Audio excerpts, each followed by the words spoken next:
tunjitalks, like one of the things I always talk about is that it's a winning season for everyone always, and it's about sort of like the mentality you have, especially when it comes to the creative space, like creatives, like if you're a writer, if you're an artist, if you're an actor. This next segment is aimed at these sort of people, but I feel everyone can gain something from this next segment. So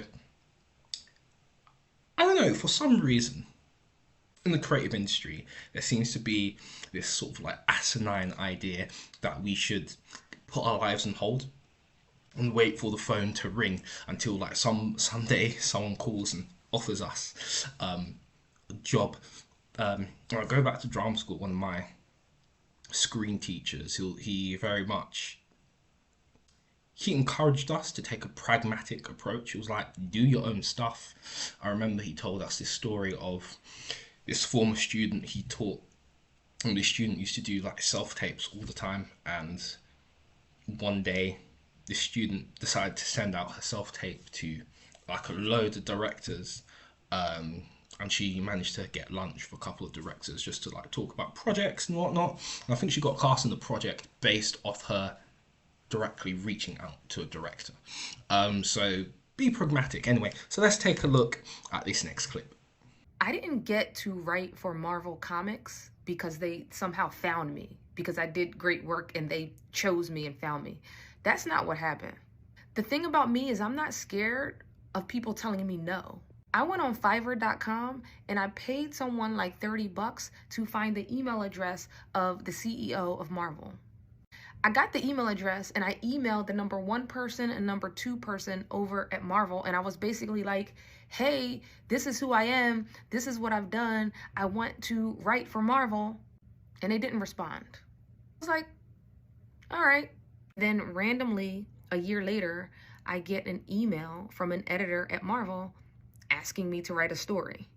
You think that happened by accident?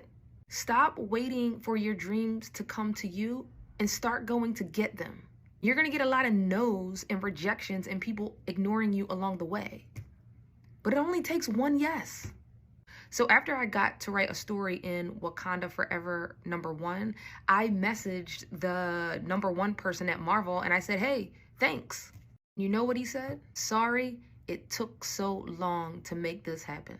Be aggressive with your goals, because the gap between where you are and where you want to go can literally kill you inside. If you are a creative, you need to go out and go and get it.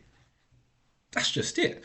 You have to be proactive. You have to be thinking outside of the box. You have to believe you are number one. Why? Because number one does things that others do not do. Number ones do what number ones do. That's just it. Number ones don't do what number two do. Number ones don't do what number three do. Number ones do what number ones do. I already showed you my Patrick Bet David video on what it takes to be number one. If you haven't seen that, go and watch the Patrick Bet David What It Takes to Be Number One video. So from that video, my top takeaways are this. So number one, as a creative, you always have to be ready. One of my favorite quotes is, I don't get ready, I stay ready. Number two, don't allow instant gratification to warp your sense of reality. So going back to social media, maybe you need to take a social media break.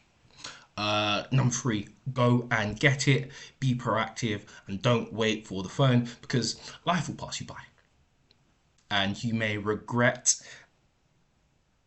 not taking action. You may regret it. So don't be that person. Don't allow regret to chip away at you. It's not worth it.